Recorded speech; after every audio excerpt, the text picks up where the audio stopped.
কৈলান মন্দির থেকে বেরিয়ে যাওয়ার পর হঠাৎ সৌরভের ইচ্ছা হয়েছিল যে ও বাবুঘাটে যাবে।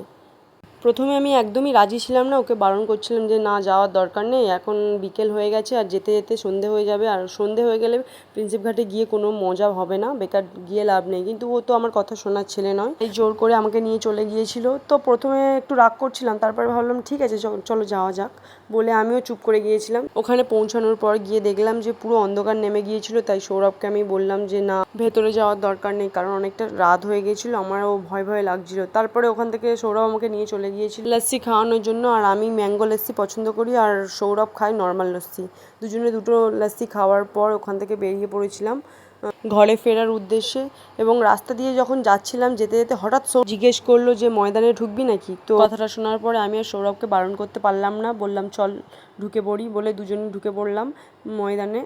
ওখানে গিয়ে দেখি প্রচুর পরিমাণে লোক ওখানে বসে আড্ডা দিচ্ছে, কেউ কেউ হাওয়া খেতে গেছে, কেউ কেউ তার প্রিয় মানুষের সাথে গল্প করছে। ওখানে সবাই সবার মতো টাইম স্পেন্ড করছিল। তো আমরা দুজনে কিছুক্ষণ ওখানে বসলাম, বসে একটা আইসক্রিম খেলাম, খাওয়ার পরে একটু গল্প করলাম, ইয়ার্কি মারলাম।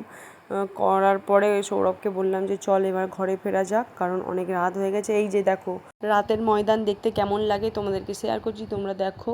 কারণ কিছু কিছু জিনিস দিনের বেলাও সুন্দর লাগে, আবার রাত্রেবেলাও তার একটা আলাদা ঐতিহ্য বা আলাদা সৌন্দর্য ফুটে ওঠে। ওই জন্য তোমাদেরকে শেয়ার করলাম এই যে ভিক্টোরিয়া। পরে আমরা দুজনে গল্প করার পরে দুজনে একটু আড্ডা দিয়ে দিলাম, একটু অন্ধকারের মধ্যে ছবি তুলছিলাম যে দেখি ছবি ওঠে কিনা, কিন্তু উঠছিল না ছবি, জাস্ট ওর একটা ছাওয়া পড়ছিল।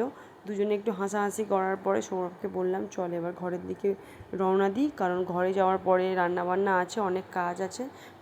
ঘরে পৌঁছে যাওয়ার পরে এই দেখো বন্ধুরা, পুরো ক্লান্ত হয়ে গেছি, কারণ আমার ঘুরতে যাওয়া খুব একটা হয় না, তাই অভ্যাস নেই। বেশি পরিমাণে জার্নিং হয়ে যায় আমার, সে বাইকে যাই বা বাসে যাই বা গাড়িতে যাই, আমি বেশি পরিমাণে বাইরে থাকতে পারি না। ঘরে এসে একদম আমি পুরো ক্লান্ত হয়ে গেছি, আমার দ্বারা আর কোনো কাজ হবে বলে মনে হয়। আজকে ভিডিওটা এই পর্যন্ত বন্ধুরা, আবার নতুন কোনো ভিডিও নিয়ে তোমাদের সাথে দেখা হচ্ছে খুব তাড়াতাড়ি। টাটা বন্ধুরা, তোমরা সবাই অনেক ভালো থাকবে। টাটা।